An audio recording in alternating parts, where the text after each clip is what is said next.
Okay. Joe Stack attacks. None of the story adds up. It looks just like the underwear bomber. They may have just gotten rid of this poor guy. Multiple witnesses, video clips I've seen, said there was nobody in the cockpit. They could see inside the plane. People up inside apartment complexes looking down. And the family says it doesn't look like his letter. But the government says so it must be true. Yeah, I'm going to quote his daughter from his first marriage, Samantha Dawn Bell. She said, and I quote, "It's not him. The letter itself sounds like it's coming from a different person."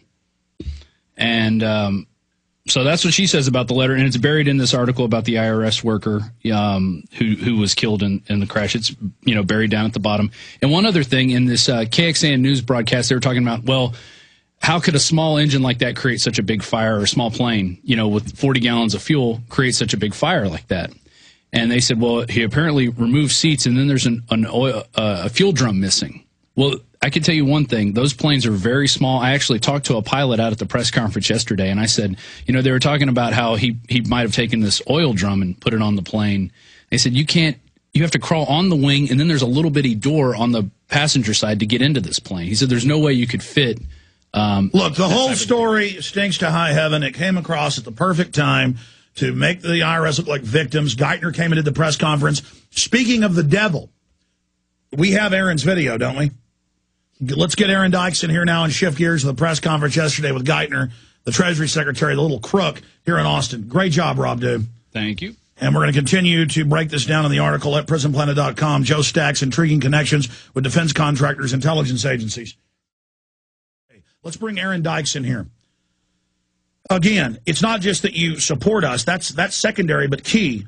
The most important point to all of this is that it is reaching masses of people, that you're able to educate folks in mass with the films. So many times your callers call in, the majority of the time, and they say, I'm waking up my friends and family. I say, how did you do it? With your films. Or how did you wake up? Somebody gave me a copy of one of your films. Now, I've given it to 50, 60, 100, 200 people. Some people out there, like Freedom's Phoenix out in Arizona, have now got over 50,000 copies of my film, Obama Deception, Fall of the Republic, in the last year.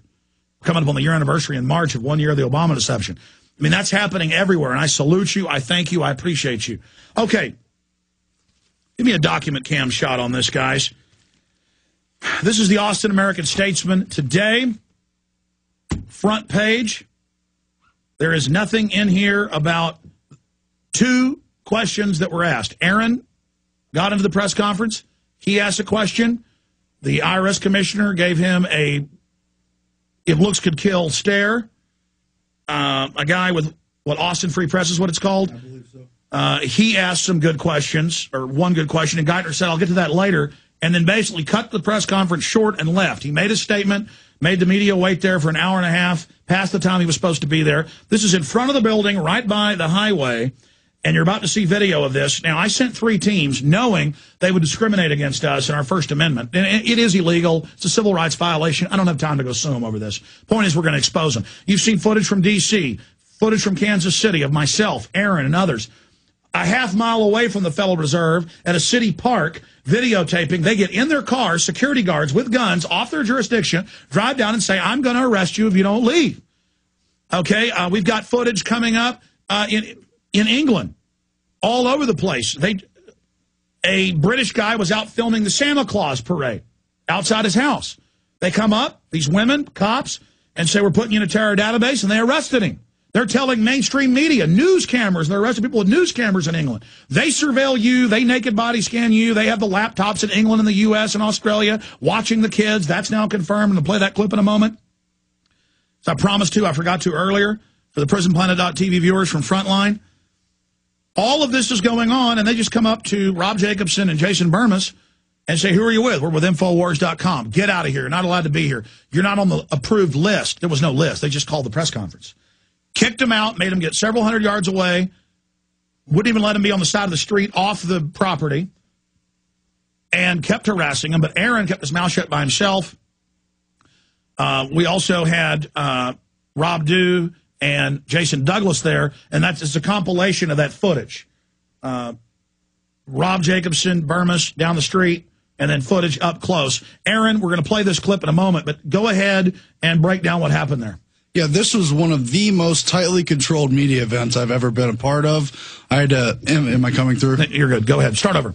It's one of the most tightly controlled media events I've ever been a part of or witnessed. I had to infiltrate just to uphold my free speech, basically, and ask a question of one of these gods who just can't be approached ever. And who doesn't pay his taxes. Oh, of course not. But there he is with the IRS commissioner. But yeah, they were not. They had literal media gatekeepers who kept swinging these gates, and they would check off this phony list, which was really just all the ABC channels that you see on TV. It was all the regular network people. They had called them earlier. Treasury put out a memo saying no one who doesn't sign up by noon is allowed in. That's how they. And they put it out at 12:30. Yeah. Yeah, the story didn't hit the wire till around noon or 1. So there's virtually no chance for anyone to make it unless they got a call from their station, like all these ABC, KI, whatever. And they're not reporters. All they do is take a statement and then regurgitate it. They're repeaters. Yeah, they're scripted. They're parrots. Yeah, they're phony TV anchors. They use fake voices. They don't report real news. They have talking points. It's known. And it's like, have you talked to the families, the pain, the poor IRS? That's all it was. And that's what it is with all these reporters, but even amongst the 10 or so stations, they didn't even trust that. That's how controlled this event was. They selected 2 reporters that they knew they could rely on to have questions, and the guy screening with the list, we caught him on tape talking to them about, we're going to go to you with the question. And how long is this video you put together? It's 10 minutes total. It's got some clips at the beginning. All right, I'm going to skip this break coming up. It's a network break. That's our break. Station shouldn't be playing over this.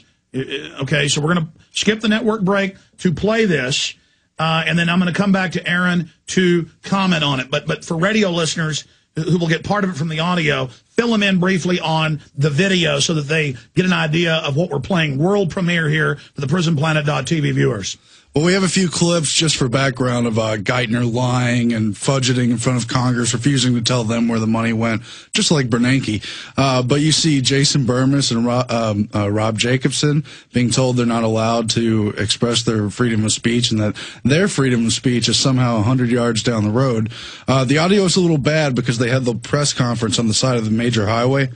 But you have Geithner and you have the IRS Commissioner Schulman come out and make their phony statements about how they grieve for this dead IRS guy, which is a tragedy. But what they're doing is they're proving more evidence of false flag. They're sucking this up as victims.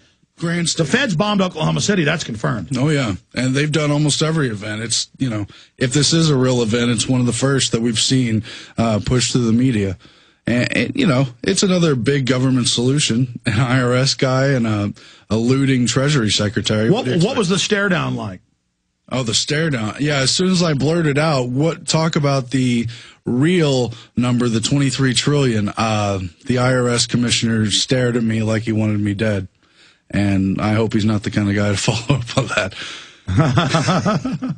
Well, you're a true patriot in the spirit of 1776. Let's go to the video. Aaron, I didn't tell him to do this. I told him yesterday. I said, go home, do it later tomorrow. Aaron hasn't slept. Aaron is literally one of the best guys I've got. He's like a Clydesdale. He's just incredible stamina in the fight against the globalists because he doesn't like them. And that's the engine here is our wish for justice, our desire for honor to be restored.